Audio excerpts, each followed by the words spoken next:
అతనికి మా చెల్లెల్నిచ్చి పెళ్లి చేయాలంటే అతని చెల్లెల్ని నేను పెళ్లి చేసుకోవాలట.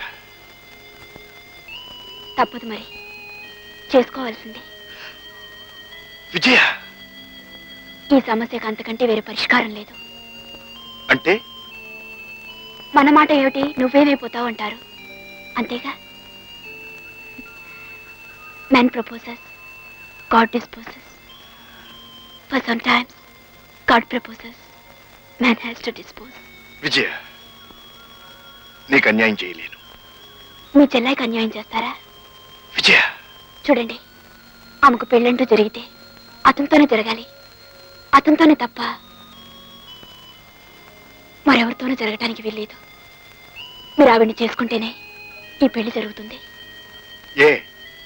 ఎందుకు జరగదు? ఇంత చేసిన వాడు పెళ్లి చేసుకోడా? ఎలా చేసుకోవడం నేను చూస్తాను. కాళ్ళు చేతులు కట్టైనా సరే ఈ పెళ్లి జరిపిస్తాను.